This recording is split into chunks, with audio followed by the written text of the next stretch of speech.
मनोज जरांगे यांचे आधी मराठा आरक्षण, मग उपोषण आणि आता महासभा। मराठा आरक्षण मिळावे म्हणून जरांगे पाटलांनी आमरण उपोषण केले। त्यामुळे मुख्यमंत्री जालन्यात जरांगेची विनवणी करायला आले। जनतेने जरांगेंना आम्हा प्रेम दिले, संपूर्ण पाठिंबा दिला आणि आता जरांगेचा महाराष्ट्र दौरा, हा दौरा सर्वत्र गाजत आहे। तब्बल 200 गाड्यांचा ताफा, जिकडे जाईल तिथे जरांगेंना भेटायला अलोट गर्दी आणि आपल्या भाषणात मराठा आरक्षण ह्यावर तुफान भाषणबाजी। यासाठी राज्यातला पुराची पुरा मराठा समाज एका ताकदीने एकवटला। तुम्हाला हीच ताकद शेवटपर्यंत ठेवायची। यांनी खूप प्रयोग केले माझ्यावर, तुम्हाला माहित असते, तुम्ही टीव्हीवर बघत असता। आपला दणका तसा असतो, टप्प्यात दिवस तर आपण काय म्हणत नाही, जवळ आला इंग्लिश जोडा लागला त्याचं आपलं जमत, आणि इंग्लिशचं आपलं काय जमत नाही भाऊ। तू मराठीत बोल। मराठा आरक्षणाचं एकही जर उत्तर नाही दिलं तर मराठीचे खानदान सांगणार। त्यामुळे जरांगेच्या पुढाकारामुळे मराठा आरक्षणाची ताकद अधिक मजबूत झाली आहे। अनेकांनी मोर्चे काढले, आंदोलने केली, मराठा आरक्षणाच्या चळवळीत अनेकांचे जीवही गेले, पण मने जिंकले ती फक्त मनोज जरांगे पाटील यांनीच। पण जरांगे पाटलांचा हा दौरा नेमका कशासाठी आहे? दौऱ्यासाठी होणारा खर्च नेमका कोण करतंय?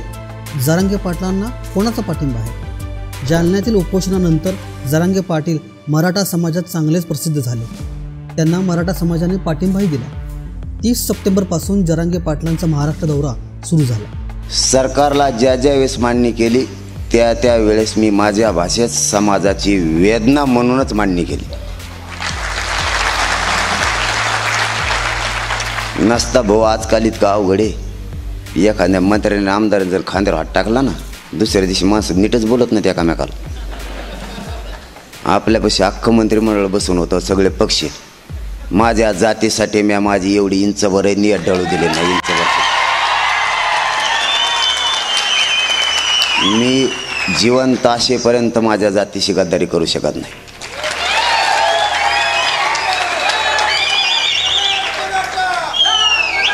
जालना, हिंगोली, परभणी, नांदेड, बीड, धाराशिव, लातूर मधला दौरा पूर्ण झालाय।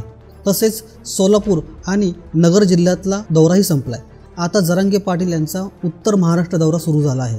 नाशिक मधला दौरा संपून आता जरांगे पाटील संभाजीनगरमध्ये विराट सभा घेणार आहेत। प्रत्येक सभा ते गाजवत आहेत आणि लोक त्यांना उत्स्फूर्त पाठिंबाही देत आहेत। लोकांच्या लोटच्या लोट त्यांच्या सभेला येत आहेत।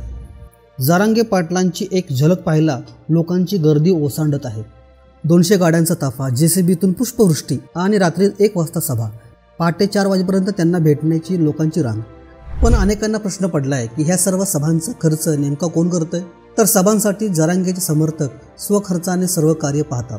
बाहेरून कोणतीही मदत स्वीकारली जात नाही।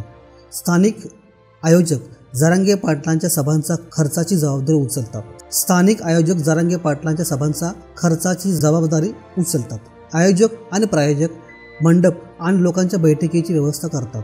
पण एक मुद्दा हा आहे की सरकारने जरांगे पाटलांना मराठा आरक्षणाचे आश्वासन देऊनही ह्या सभा का? पण अशा सभामुळे मराठा समाज अधिक एकवटेल आणि त्यामुळे आंदोलनाला अधिक धार येईल, म्हणून ह्या सभा घेतल्या जात आहेत। आरक्षण हे आवश्यक आहे आणि ते आता मिळवायचं। मराठा समाज शांततेत आंदोलन करणार आणि आरक्षण मात्र मिळवणार, हे ठामपणे सांगतो। पहिल्यांदाच मराठा समाजाला OBC कोट्यातून आरक्षण मिळावे असे एकमत झाले। राजकीय बाजूने सर्वांनी हा मुद्दा आपल्या फायद्यासाठी उचलून धरला, पण सामाजिक अंगाने कोणीही विचार केला नाही। सामान्यातून कोणी एक असावा म्हणूनच जरांगे पाटील यांनी पुढाकार घेतला। या लढ्यासाठी सर्वांचा पाठिंबा मिळवून हा लढा लढत आहे। जरांगे पाटलांना लोकांचा पाठिंबा मिळेल का? आणि मिळाला तर सरकार त्यांच्यापुढे दमते घेईल का? आता हे प्रश्न उपस्थित झाले। व्हिडिओ आवडला तर आपले नेमके मत मांडायला अजिबात विसरू नका। शिवाय ग्लोबल मराठी हे पेज लाईक, शेअर आणि सबस्क्राईब करायला विसरू नका। फेसबुक आणि इंस्टाग्रामवर आम्हाला फॉलो करायला अजिबात विसरू नका। धन्यवाद।